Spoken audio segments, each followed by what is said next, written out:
प्रिय मित्रों, स्वागत है आपका आपके अपने चैनल स्टडी विद प्रदीप में। प्यारे मित्रों, आपको बता दें कि Uttar Pradesh TGT, PGT, LT और जीआईसी, यदि आप बायोलॉजी सब्जेक्ट से तैयारी कर रहे हैं तो आप सही वीडियो देख रहे हैं और सही जगह पे हैं। आपको बताते चलें कि टीजीटी, पीजीटी के लिए जो आपने अपनी क्लासेस को कर रहे हैं वो तो अच्छी बात है, साथ में एग्जाम पॉइंट की यह महत्वपूर्ण श्रृंखला आपके लिए इतनी कारगर साबित होगी जिसे आप रामबाण कह सकते हैं। और मुझे भरोसा है कि कम से कम 100 से 110 प्रश्न आपको सिर्फ एग्जाम पॉइंट के सभी सेगमेंट को अगर जोड़ दिया जाएगा तो आपको मिल जाएगा। वो तो मैराथन, महामैराथन क्लास जो है आपका लास्ट में रिवीजन, ये सब होता रहेगा, लेकिन अभी हम लोग अपनी श्रृंखला को आगे करते हैं, कंटिन्यू करते हैं। और मैं आपसे उम्मीद करूंगा कि यदि आप चैनल पर नए हैं तो चैनल को सब्सक्राइब करिए और डेली इस श्रृंखला को जैसे ही अपलोड हो आप देखते रहें। तो उसके लिए आप क्या काम करिए, चैनल को अपलोड कर सब्सक्राइब कर लीजिए और वीडियो प्राप्त करने के लिए आप हमारे व्हाट्सएप नंबर नीचे दिया गया उससे जुड़ जाएं, जिससे आपको वीडियो का जो पीडीएफ है मिलता रहेगा। ठीक है, स्टार्ट करते हैं। पहली आज की एग्जाम पॉइंट कुछ इस प्रकार से है और आप सबको दशहरे की हार्दिक शुभकामनाएं। और इसी के साथ स्टार्ट करते हैं पहली पॉइंट। एगेरिकस एक खाने योग्य कवक है। अगर आप देखेंगे ना तो पहला क्वेश्चन आपसे यही पूछा गया है, कई बार पूछा गया है टीजीटी में कि एगेरिकस या खाने योग्य कवक के रूप में जाना जाता है, तो आप कहेंगे एगेरिकस को जाना जाता है। दूसरा यहाँ पे है जिसके फलन का खाए जाते हैं। ठीक, इन्हें बेसिडियो कार्प कहते हैं। इन्हें दूसरे भाषा में क्या कह सकते हैं, बेसिडियो कार्प कहते हैं। मुख्य रूप से एक कवक के जनन से संबंधित संरचनाएं हैं। बेसिडियो कार्प किससे संबंधित संरचना है, जनन से संबंधित संरचना है। यही कारण है कि इसे क्या कहते हैं, बेसिडियो कार्प के नाम से जाने जाते हैं। इसका मतलब है कि इसमें बेसिडियो कार्प का फॉर्मेशन होता है और इसीलिए इसे बेसिडियो कार्प के नाम से जाना जाता है। क्लियर है, आसान है, आप समझ पाएंगे इसे। अगला, एगेरिकस एक मृतोपजीवी कवक है। मृतोपजीवी का मतलब होता है कि ऐसा पदार्थ या ऐसा जीव जो सड़े गले पदार्थों से अपने भोजन को प्राप्त करता है। मृतोप मतलब होता है मरे हुए, जीव मतलब जीव, ऐसा जीव जो मरे हुए जीवों के ऊपर परजीवी है या उनसे अपने भोजन को प्राप्त करे, ऐसे जीवों को हम लोग मृतोपजीवी के नाम से जानते हैं। चूंकि कवक है इसलिए मृतोपजीवी कवक कहते हैं। जो जंगलों की सड़ी, देखिए आगे लिखा गया, जो जंगलों की सड़ी गली पत्तियों, कूड़े के ढेर, गोबर आदि पर उगता है। ठीक है, एगेरिकस, एगेरिकस होगा, गा पे एक मात्रा होगा। एगेरिकस बाई स्पोर्ट्स एक सामान्य खाद्य कवक है। एगेरिकस खाद्य मतलब खाने वाला। ठीक है, एगेरिकस की विषैली प्रजाति एगेरिकस मस्केरिया कहलाती है। एगेरिकस की जो विषैली प्रजाति है उसे क्या कहते हैं, एगेरिकस मस्केरिया कहते हैं। एगेरिकस में सामान्यतः अलैंगिक बीजाणु नहीं पाए जाते हैं। एगेरिकस में सामान्यतः अलैंगिक बीजाणु नहीं पाए जाते। दो चीज़ याद रखनी है, एगेरिकस खाने वाला पदार्थ है यानी कवक है, यह मृतोपजीवी होता है। इसकी जो विषैली वाली प्रजाति है जिसमें विष पाए जाते हैं, विषैली प्रजाति को मस्केरिया कहते हैं। अपने यहाँ इन्हीं को छत्रक कहा जाता है। ठीक है, या कहीं कहीं पे भोजपुरी में, हमारे यहाँ तो कुकुरमुत्ता कहते हैं। ठीक है, आपके यहाँ जो कहा जाता होगा आप बताइएगा। भोजपुरी में इसे क्या कहते हैं, कुकुरमुत्ता कहते हैं। अब आप अपने यहाँ की भाषा में बताइएगा। मैं आजमगढ़ से बिलोंग करता हूँ तो यहाँ पे, ठीक है, तो वैसे तो रहने वाला अवध का हूँ, लेकिन यहाँ पे आजमगढ़ में जब से मैं रहता हूँ तो यहाँ पे इसे कुकुरमुत्ता कहते हैं और छत्रक कहा जाता है। हिंदी में कहीं आप लिखा देखेंगे छत्रक लिखा मिलता है, लेकिन हम लोग चूँकि बायोलॉजी पढ़ रहे हैं तो हमें जीनस और स्पीसीज पता करना है, तो इसे आप कहेंगे एगेरिकस। ठीक है, एगेरिकस मस्केरिया कहा जाता है और यह इसकी विषैली प्रजाति होती है, याद रहेगा। ठीक है, चलिए। क्रूसीफर में सफ़ेद, क्रूसीफर आप जानते होंगे। ठीक है, क्रूसीफर में सफ़ेद रस्ट, जो पत्तियां या बालियां सफ़ेद हो जाती, क्रूसीफर मतलब वही सरसों वाली फैमिली जो है, तो उसमें जो पत्तियां बालियां पे सफ़ेद सफ़ेद धक्के चकत्ते नहीं पड़ जाते हैं। एल्बिगो कैंडिडा किस कवक के कारण होता है, ये रोग पूछे जाते हैं। एल्बिगो कैंडिडा, आज का वीडियो थोड़ा सा बड़ा होगा क्योंकि कई जगह समझने वाली चीज़ें हैं। तो एल्बिगो कैंडिडा, ठीक है, एल्बिगो कैंडिडा द्वारा होता है। जहाँ पे देखिए फैक्ट कम होते हैं वहाँ पे हम बहुत तेज़ी से आपको कवर करा देते हैं। जहाँ थोड़ा टाइम लगेगा तो उसे आप थोड़ी स्थिरता से चलेंगे, समझेंगे, आसान है। 5-7 मिनट का अंतर पड़ेगा, ज़्यादा नहीं। ठीक है, यह वास्तविक रस्ट नहीं है, कह रहा है यह वास्तविक रस्ट नहीं है। ब्लैक रस्ट ऑफ क्रूसीफर पक्सीनिया ग्रेमनिस के कारण, ब्लैक रस्ट ऑफ क्रूसीफर किसके द्वारा होता है, पक्सीनिया ग्रेमनिस के कारण होता है, ग्रेमनीज के कारण होता है। ठीक, वास्तविक रस्ट पक्सिनिया द्वारा उत्पन्न होते हैं। कह रहा वास्तविक रस्ट जो होता है वह किसके द्वारा उत्पन्न होता है, पक्सिनिया की ही किसी के द्वारा होता है। लेकिन क्रूसिफर में सफ़ेद रस्ट या श्वेत रस्ट जो होता है, वाइट रस्ट ऑफ क्रूसिफर जो होता है ये एल्बिगो कैंडिडा से होता है। हालांकि यह भी कवक है, लेकिन ये वास्तविक नहीं माना जाता। वास्तविक किसको माना जाएगा, पक्सिनिया से जो होगा उसी को वास्तविक रस्ट द्वारा माना जाता है या वास्तविक रस्ट माना जाता है। क्लियर है। प्रोफेसर केसी मेहता के प्रख्यात वैज्ञानिक हैं। प्रोफेसर केसी मेहता एक प्रख्यात वैज्ञानिक हैं, वैज्ञानिकों में से एक है। इन्हें पादप किसके ऊपर इन्होंने काम किया, पादप, आगे आ जाइए, पादप रोग विज्ञान के क्षेत्र में इन्होंने किसमें, पादप रोग विज्ञान के क्षेत्र में योगदान हेतु जाना जाता है। ठीक है, कौन, केसी मेहता। आगे आ जाइए, पॉइंट नंबर 5 है पेनिसिलियम एस्कोमाइसिटीज समूह का कवक है। पेनिसिलियम जो है एस्कोमाइसिटीज समूह का कवक है। इसकी प्रजातियां पनीर के परिपक्व एवं स्वाद हेतु उपयोग में आती हैं। कह रहा पेनिसिलियम किसके उपयोग में आता है, पनीर बनाने के उपयोग में भी पेनिसिलियम का उपयोग किया जाता है। पक्सिनिया ग्रेमिनिस द्वारा गेहूं में ब्लैक रस्ट नामक रोग होता है। पक्सिनिया ग्रेमिनिस द्वारा गेहूं में ब्लैक रस्ट नामक रोग होता है। ये कवक के जीवन चक्र में विभिन्न 5 प्रकार के स्पोर्स पाए जाते हैं। कौन कौन से स्पोर पाए जाते हैं देखिएगा, स्पोर पाए जाते हैं यूरिडोस्पोर, टिल्यूटोस्पोर, बेसिडियोस्पोर, पिक्निडियोस्पोर और एसियोस्पोर। कितने, 5 प्रकार के स्पोर पाए जाते हैं, यूरिडोस्पोर, टिल्यूटोस्पोर, बेसिडियोस्पोर, ठीक है, पिक्निडियोस्पोर्स और एस्कोस्पोर्स आदि पाए जाते हैं। पक्सिनिया ग्रेमिनिस अपना जीवन परजीवी के रूप में 2 विभिन्न पोषकों अर्थात गेहूं प्राथमिक पोषक और बारबेरी द्वितीय, किसमें, बारबेरी। कह रहा है पक्सिनिया ग्रेमिनिस जो है अपना जीवन परजीवी के रूप में बिताता है। इसमें 2 पोषक होते हैं, एक प्राथमिक पोषक जो होता है गेहूं होता है तथा दूसरा जो होता है बारबेरी द्वितीय पोषक होता है, ऊपर व्यतीत करता है। इस प्रकार पक्सिनिया ग्रेमिनिस एक हेट्रोसियस कवक है। कैसा है, हेट्रोसियस कवक होता है। यूरिडोस्पोर्स और टिल्यूटोस्पोर गेहूं के पौधे पर बनते हैं। यूरिडोस्पोर और टिल्यूटोस्पोर कहाँ पे बनते हैं, गेहूं के पौधे पर बनते हैं। विभिन्न पिक्नियोस्पोर, जबकि पिक्नियोस्पोर और स्कियोस्पोर बारबेरी की पत्तियों पर बनते हैं। ठीक है, जबकि पिक्नियोस्पोर और स्कियोस्पोर्स बारबेरी की पत्तियों पर बनते हैं।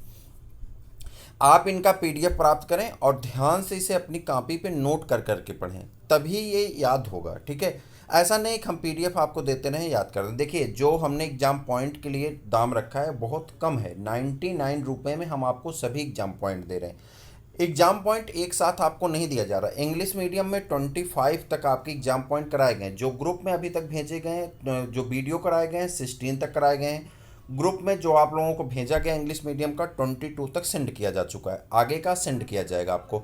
ठीक है, अगला जब सेंड होगा तो एक साथ लगातार आपका 30 तक सेंड कर दिया जाएगा। वीडियो ग्रुप में जो लोग हैं उन्हें पहले मिल जाता है, वीडियो बाद में कराया जाता है। हिंदी मीडियम की बात करें तो 5वां है, तैयार कितना है, 10 तैयार हो चुके हैं, 5वां है ये। अब जब ये 10 हो जाएंगे तो आपको 2 भेजे जा चुके हैं पहले से। ठीक, 5 नंबर का पढ़ रहे हैं, 2 या 3 पहले भेजे जा चुके हैं, बाकी आपको भेजे जाएंगे। अब अगर आपको ये चाहिए तो देखिए, आपको बहुत सिंपल सी प्रोसेस है, 99 रुपये आपको पे करना है। पे किस पे करेंगे आप, उसके लिए हमें व्हाट्सअप करेंगे। व्हाट्सअप नंबर हमारा है 8004109989। इस व्हाट्सअप नंबर पे आप हमें पे करेंगे। जब आप पैसा हमें इस पे आप हमें व्हाट्सअप करेंगे कि हमें एग्ज़ाम पॉइंट चाहिए। एग्ज़ाम पॉइंट जैसे जैसे बनती जाती हैं आपको 10 या 5 के ग्रुप में आपको भेजा जाता रहता है, मतलब 5-5 करके 10-10 करके आपको सेंड किया जाता है। ये एग्ज़ाम पॉइंट आप लीजिए और याद करिए। मैं भरोसे से कह रहा हूँ कि 100 रुपया आपका व्यय नहीं जाएगा, आपका व्यर्थ नहीं जाएगा। 100 रुपया बहुत कम है। और जब आप इससे हमारे साथ जुड़े रहेंगे, जैसे जो मित्र हमारे साथ पिछली बार से जुड़े थे उन लोगों को हमने पूरा बैच 99 में नोट्स वगैरह सब कुछ दिया था। तो आप अगर जुड़ेंगे तो आपको बहुत लाभ मिलेगा। आप जुड़िए और इस 99 को ये मान लीजिए सब्सक्रिप्शन के तौर पे आप मान करके पे कर दीजिए। पहले आप व्हाट्सअप करिए, नीचे नंबर दिया गया 800410, इस नंबर पे आप हमें व्हाट्सअप करेंगे, आपको सारी चीज़ें मिल जाएंगी और इन्हें आप लिख लिख करके याद करें, आपको बहुत लाभ मिलेगा। मैं भरोसे से कह रहा हूँ, आपको इसका लाभ अवश्य एग्जाम में देखने को मिलेगा। 100 रुपये ज़्यादा नहीं होता है, मुझे ऐसा प्रतीत है। 100 रुपया मतलब कुछ नहीं होता, आप जुड़ेंगे तो आपको इसका लाभ मिलेगा। ठीक है, आगे बढ़ें। गेहूं का पीत किट रोग, गेहूं का पीत किट रोग, ध्यान से देखिएगा, गेहूं का पीत किट रोग यानी पीला पड़ जाना, गेहूं का पीत किट रोग पक्सिनिया किसके द्वारा, स्टाइमार्फिस द्वारा होता है। गेहूं का यह किट रोग भारत के उत्तरी एवं पूर्वी भाग तक सीमित रहता है। सबसे बड़ी चीज़ क्या है एग्जाम पॉइंट की, ये टाइप किया गया है। आपको जो नोट्स मार्केट में मिल रहे हैं सब हैंड राइटन है, ये टाइप किया गया है। हैंड राइटिंग नोट आप 1800-1900 खरीद रहे हैं, हम भी इसी मार्केट में, हमको भी पता चलता है, लेकिन आपको टाइप किया गया नोट सिर्फ 99 रुपये में दिया जा रहा है। उस पर भी आपको लगता है कि नहीं कहीं पैसा लेके भाग जाएगा। अरे भाई, इतनी बड़ी संस्था बना रखे हैं भागने के लिए। ठीक है, आप निश्चिंत होकर के सब्सक्राइब लीजिए और आप इसका नोट्स प्राप्त करिए, आपको लाभ मिलेगा, भरोसा करिए आप। ठीक है, गेहूं का पीत किट रोग पक्सिनिया किसके द्वारा, स्टाइमार्फिस द्वारा होता है। गेहूं का यह किट रोग उत्तरी भारत एवं पूर्वी भारत तक सीमित है। पश्चिमी भारत में इस तरह के रोग कम पाए जाते हैं। कारण होता है, उत्तरी भारत में आप जानते हैं ठंडी के दिनों में बारिश नहीं होती, लेकिन पश्चिमी भारत में और पूर्वी भारत में बारिश की मात्रा थोड़ी ज़्यादा होती है, तो वहाँ पे रोग आ जाते हैं। हालांकि ये ज्योग्राफी का सेक्शन, उससे हमसे बहुत ज़्यादा मतलब नहीं। एक चीज़ याद रखिए कि कवक या वायरस ये सब जब कब फैलते हैं, जब ह्यूमिडिटी की मात्रा होती है, यानी आर्द्र मौसम होता तब, और जहाँ बारिश होगी वहाँ का मौसम आर्द्र बनेगा, इसलिए ये फैलते हैं। ठीक है, लेकिन ये सब चीज़ें हमको बहुत ज़्यादा तार्किक नहीं पढ़ना है, ज्योग्राफी में नहीं जानना है, जब कभी क्लास वगैरह में चर्चा होगी देखा जाएगा। अभी हमें टू द पॉइंट चलना, पॉइंटेड है तो पॉइंट की तरह से ही पढ़ना है। ठीक है, पक्सिनिया बेसिडियोमाइसिटीज, ध्यान से देखिएगा, पक्सिनिया किसमें है, बेसिडियोमाइसिटीज वर्ग का एक कवक है। ध्यान, इसको थोड़ा छोटा कर दें, दिख रहा है। ठीक है, पक्सिनिया जो है किसमें है, बेसिडियोमाइसिटीज वर्ग का एक कवक है, जिसका पिक्निडियोस्पोर तथा अथवा अवस्था वैकल्पिक परपों से अर्थात बारबेरी की पत्तियों पर पाई जाती हैं। ठीक है, इधर आ जाते हैं। ईस्ट एक कोश की है, आप जानते हैं ईस्ट का नाम दूसरा भी है जो साइंटिफिक नेम है सेक्रोमाइसिस सेरिवेसी। तो ईस्ट का उपयोग कहाँ किया जाता है, आपका एक चैप्टर है क्लास 12th में, वह चैप्टर है आपके सिलेबस में भी रखा गया, micro organism in human welfare, यानी सूक्ष्म जीव और उसका मनुष्य को लाभ। अगला है ईस्ट कवक का उपयोग डबल रोटी। ठीक है, तो अब मैं आपसे बात कर रहा था कि micro organism in human welfare यानी सूक्ष्म जीव और मनुष्य का लाभ, एक चैप्टर है। वो चैप्टर बहुत बड़ा नहीं है, हमें लगता है 12-13 पेज का है, यानी 6-7 पन्ना है। आप उसे मन से पढ़ लें, इस तरह के जितने भी प्रश्न आपके हो जाएंगे। एक बार मेरे कहने से पढ़ लीजिए, अगर आपको आता भी तब भी एक बार पढ़ लीजिए। ठीक है, आप पढ़ चुके हैं जानते हैं, तब भी एक बार मन से एनसीईआरटी को पढ़ लीजिएगा, बहुत सारे प्रश्न आपको वहाँ से मिलेंगे। ठीक, चाहे हिंदी में चाहे इंग्लिश में, जिसमें आप कंफर्ट है आप एक ज़रूर पढ़िएगा। ठीक है, क्लास 12th में है। चैप्टर का नंबर तो मुझे याद नहीं है कौन सा चैप्टर, नाम चैप्टर हमें लगता है 5 यहाँ पे हो जाएंगे, 6, 7, 8, 8, 9, 10 चैप्टर नंबर 10 है और 10वीं पॉइंट की बात भी है। ठीक है, तो वहाँ पे आएगा। चलिए, ईस्ट जो है एक कवक है, इसका उपयोग किस में होता है, डबल रोटी बनाने में होता है। यह कवक शर्करा का किण्वन करता है, किण्वन मतलब होता है फर्मेंटेशन है। क्लास 11th में आप पढ़े होंगे, जब रिस्पायरेशन इन प्लांट पढ़े होंगे तो उसमें पढ़े होंगे फर्मेंटेशन एक क्रिया है। तो फर्मेंटेशन के द्वारा क्या बनता है, एथिल एल्कोहल बनता है, एथाइल एल्कोहल का निर्माण करते तथा कार्बन डाइऑक्साइड भी उत्पन्न करता और बहुत कम मात्रा में ऊर्जा उत्पन्न करता। एथेनॉल का उपयोग शराब उद्योग में किया जाता है, एथेनॉल से अब गाड़ी चलाने की भी बात की जा रही है। ठीक है, सैक्रोमाइसीज को सामान्यतः ईस्ट कहते हैं, यह बियर उत्पादन तथा बेकरी उद्योग में उपयोग किया जाता है। एस्कोमाइसिटीज कवक वर्ग का एक वर्ग है जिनमें थैली कवक के रूप में भी जाना जाता है, क्योंकि इनमें अचल बीजाणु का निर्माण एक थैली सदृश रचना जैसे जिसे एस्कस कहते हैं में होता है।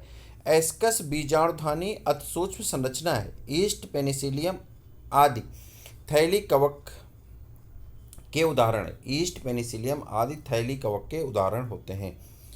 कवक क्लोरोफिल रहित बीजाणु धारण करने वाले यूकेरियाटिक जीव हैं। इनका थैलस प्रायः शाखित अथवा तंतुमय होता है। तथा इनकी कोशिका भित्ति काइटिन की बनी होती है। और काइटिन की कोशिका भित्ति एक जगह और आपको मिलेगी जब आर्थ्रोपोडा पढ़ेंगे।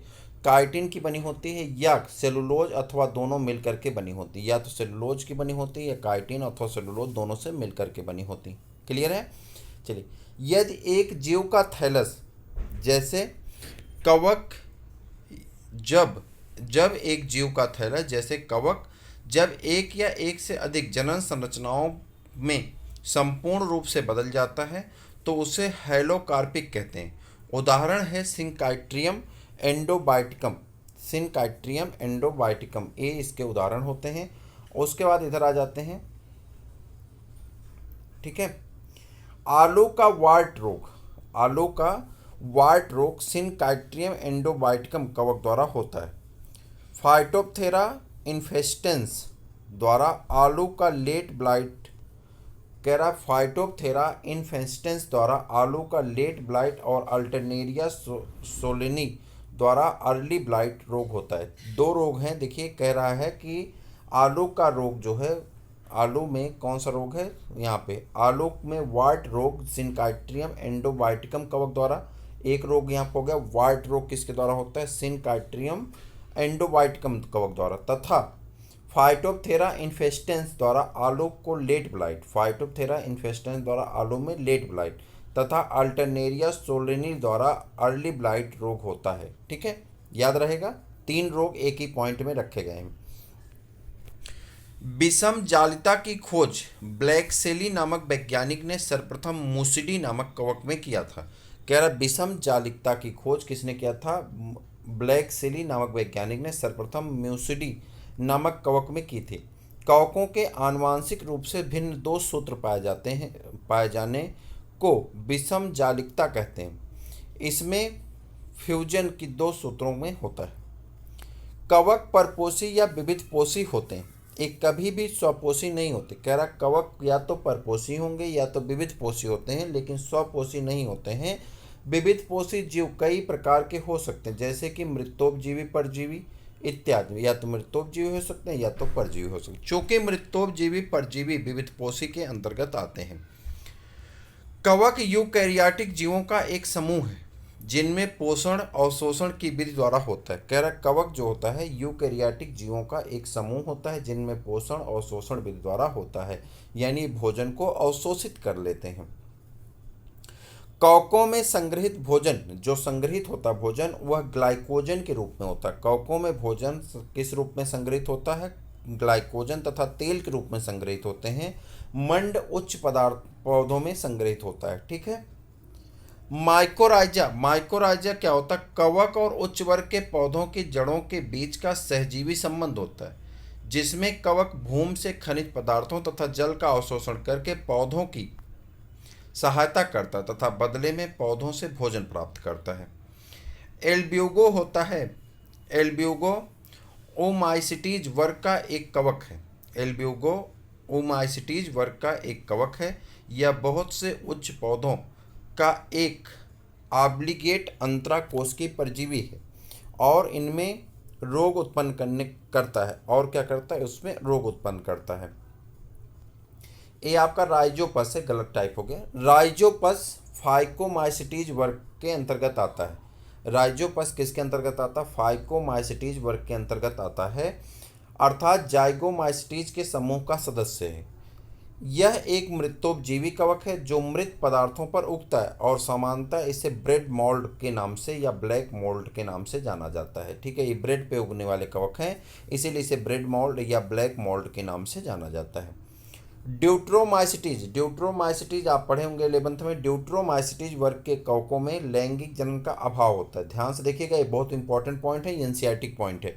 ठीक है, एनसीईआरटी पढ़ेंगे तो ऐसे लाइन एकदम एजीटी लिखी गई। ड्यूट्रोमाइसिटीज वर्ग में कवकों में अलैंगिक जनन का अभाव होता है, अतः इन्हें फंजाई इम्परफेक्टाई भी कहते हैं। क्या कहते हैं? फंजाई इम्परफेक्टाई भी कहते हैं। मशरूम, ब्रैकेट फंजाई अथवा पफबाल बेसिडियोमाइसिटीज के ज्ञात प्रकार हैं। ये मिट्टी में लट्ठे तथा वृक्ष के ठूठों पर तथा सजीव पौधों के अंदर पादपों के अंदर परजीवी के रूप में उगते हैं, जैसे कि कीट तथा कंड। इनमें कवक जाल, शाखित एवं पट्टी होता है। फंगल कोशिकाओं को कॉटन ब्लू द्वारा अभिरंजित किया जाता है। फंगल कोशिकाओं को कॉटन ब्लू द्वारा अभिरंजित किया जा सकता है। यह सभी कवकों के हाइफी को गाढ़ा नीला कर देता है। लेक्टोफेनॉल अधिक समय तक कवक को उसी प्रकृत अवस्था में रखता है।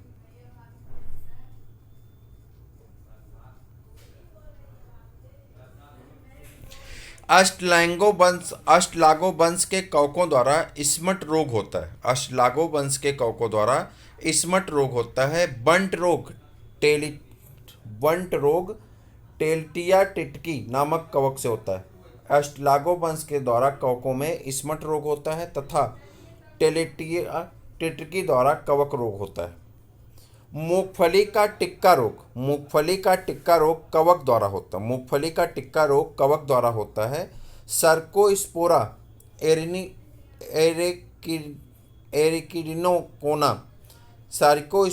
एरिकिडिनोकोना तथा सार्कोस्पोरा पर्सेनेटा कवक द्वारा यह रोग फैलता है। यह रोग मूंगफली के वायवीय भाग में काले धब्बे बना देता है।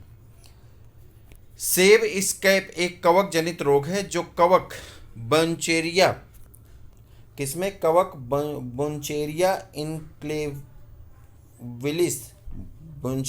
इंक्लेविलिस के द्वारा होता है। यह कवक माइकोसिटीज वर्ग का सदस्य है। मशरूम का वैज्ञानिक नाम एगेरिकस है। ठीक है, मशरूम का वैज्ञानिक नाम क्या है? एगेरिकस है। यह बेसिडियोमाइसीटीज वर्ग का एक कवक है। इसमें बेसिडियोकार्प या फ्रूटिंग संरचना होती है जो जमीन के अंदर दिखाई देती है। इनमें बीजाणुओं का निर्माण होता है। उसके बाद है ट्राइकोडर्मा विरिडी, मृदा में पाए जाने वाला एक कवक है। कौन सा? ट्राइकोडर्मा विरिडी मृदा में पाए जाने वाला एक कवक है। इसका उपयोग दूसरे कवकों द्वारा होने वाला पादप रोगों का जैविक नियंत्रण के लिए होता है, क्योंकि यह एलोकेमिकल स्रावित करता है। क्या करता है? एलोकेमिकल स्रावित करता है। याद रखिएगा, एलोकेमिकल स्रावित करता है। प्रश्न पूछा गया है। एस्परजिलस की पूर्ण अवस्था, ध्यान से देखिएगा, एस्परजिलस की पूर्ण अवस्था का नाम एमेरिसेला है। क्या नाम है? एस्परजिलस की पूर्ण अवस्था का नाम क्या है? एमेरिसेला है। यह कवक एस्परजिलोसिस नामक रोग के लिए जिम्मेदार होता है। सेप्रोलेगिनिया नामक कवक की अधिकांश जातियां जलीय यौन मृतोपजीवी हैं जो सड़े गले पदार्थों, ठीक है, एक सेकेंड, परजीवी हैं, कहाँ चला गया, सड़े गले कार्बनिक पदार्थों तथा जल में तैरते हुए कीटों के शरीर पर पाई जाती हैं। इसकी कुछ जातियां मछलियों के गिल में वास करती हैं और उनमें गिल राट नामक रोग को उत्पन्न करती हैं। किसमें? मछलियों में गिल राट नामक रोग को उत्पन्न करती हैं।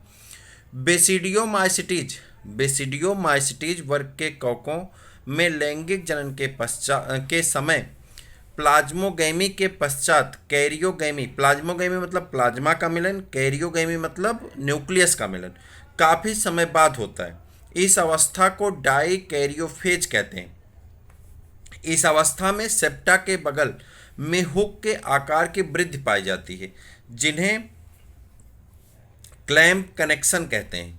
क्या कहा जाता है? Clamp connection. क्लैम्प कनेक्शन बहुत इंपॉर्टेंट है, इनसे प्रश्न पूछा जाता है। एक कोशिका विभाजन के समय डाई कैरियोन्स का वितरण करने में सहायता करते हैं। इसे सर्वप्रथम हाफमैन ने देखा था। किसने देखा था? हाफमैन ने देखा था। पूरी पॉइंट इंपॉर्टेंट है, आप ध्यान से इसे पढ़िएगा।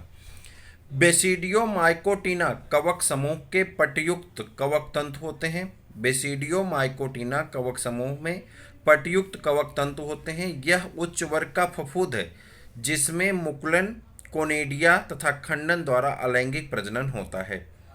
कवक में यूकैरियोटिक कोशिका पाई जाती है, परंतु इनमें गाल्जी काय नहीं पाया जाता। कवक में यूकैरियोटिक कोशिका पाई जाती है, परंतु इनमें गाल्जी काय नहीं पाया जाता है। राइजोक्टिनिया कवक में स्क्लेरोसियम के अंकुरण से एपोथीसियम का निर्माण होता है। एस्कोमाइसीटीज वर्ग के कवकों में फ्रूटिंग संरचना विभिन्न प्रकार के होते हैं। देखिए, एपोथीसियम कप के आकार के, पेरीथीसियम फ्लास्क के आकार का, क्लेस्टीथीसियम गोलाकार या बंद होता है। पेनिसिलियम नीले या हरे रंग के मृतोपजीवी कवक हैं। यह एस्कोमास्टिज वर्ग का सदस्य है। पेनिसिलियम में अलैंगिक जनन अगतिशील बीजाणुओं द्वारा होता है, जिन्हें कोनिडिया कहते हैं। इनका निर्माण विशेष लंबी उदग्र यौन पटयुक्त शाखाओं के शीर्ष पर तलाभिसारी क्रम में होता है। ये शाखाएं कोनिडियम धर कहलाती हैं। मूरीफार्म कोनिडिया बहुकोशिकीय कोनिडिया है, जो अनुप्रस्थ एवं अनुदैर्घ्य दोनों प्रकार के विभाजन के फलस्वरूप पट के निर्माण से बनते हैं। अल्टरनेरिया कवक में मूरीफार्म कोनिडिया पाई जाती है। ड्यूटेरोमाइसिटीज वर्ग को छोड़कर के लगभग सभी कवकों में लैंगिक जनन पाया जाता है। ड्यूटेरोमाइसिटीज वर्ग को छोड़कर के लगभग सभी कवकों में लैंगिक जनन पाया जाता है। हमने आपसे कहा था थोड़ा सा ज़्यादा लगेगा, आप दो, ये देखिए 42 पे हैं और हमें लगता है 5-7 मिनट आपका ज़्यादा लगे। 25 मिनट से 5-7 मिनट आपका ज़्यादा होगा, घबराइए मत, ठीक है। पेनिसिलियम एक एंटीबायोटिक दवा है। पेनिसिलियम एक एंटीबायोटिक दवा है, जिसे सर्वप्रथम अलेक्जेंडर फ्लेमिंग ने पेनिसिलियम नोटेटम नामक कवक से पृथक किया था। मटर के पौधों में डाउनी मिल्ड्यूस नामक रोग पर्नोस्पोरा पीसी नामक कवक से होता है। कह रहा मटर के पौधों में डाउनी मिल्ड्स नामक रोग किससे होता है? पर्नोस्पोरा पीसी नामक कवक से उत्पन्न होता है। इसमें ऊपरी सतह पर पीले भूरे चकत्ते दिखाई देते हैं, जबकि चिकनी सतह पर ग्रेइश बैंगनी रंग के चकत्ते दिखाई देते हैं। पौधों में कवक से होने वाली बीमारी के रोकथाम में बोर्डेक्स मिश्रण का उपयोग किया जाता है। किसका? बोर्डेक्स मिश्रण का उपयोग किया जाता है। यह कॉपर सल्फेट, चूना तथा जल का मिश्रण होता है। यह श्वेत रस्ट, ब्लाइट, डाउनी मिल्ड्यू आदि कवक जनित रोगों में असरकारक होता है। मार्केला एस्क्यूलेंटा एस्कोमास्ट्रीज वर्ग का सदस्य है। क्या हुआ? अच्छा, इसमें 45 तक ही, घबराइए मत, तब तो आपका और जल्दी खत्म हो गया। कह रहा मोर्केला एस्क्यूलेंटा एस्कोमास्ट्रीज वर्ग का सदस्य है। तो आपका यह कवक है। यहाँ तक के आपके हो गए इम्पोर्टेंट जो है एग्जाम पॉइंट्स किसके? फंजाई के। और टोटल कितने हो गए? 45 एग्जाम पॉइंट्स आपके हो गए। लेकिन एक एक एग्जाम पॉइंट में आपने देखा 2-2, 3-3 पॉइंट को ऐड किया गया है। यानी आप लगभग 100 क्वेश्चन का रिवीजन सिर्फ 25 मिनट से 27 मिनट में कर लिए। कितना इंपॉर्टेंट है आप खुद समझ सकते हैं। तो आप जल्दी से इसे लीजिए, अपने मित्रों तक भेजिए और सभी लोगों को बताइए, जिससे इसका लाभ सबको मिलेगा। तो देखते रहिए, अपने मित्रों को शेयर करते रहिए, लाइक करिए, सब्सक्राइब करिए। फिर मिलते हैं किसी और वीडियो में, तब तक के लिए इजाज़त दीजिए। जय हिंद।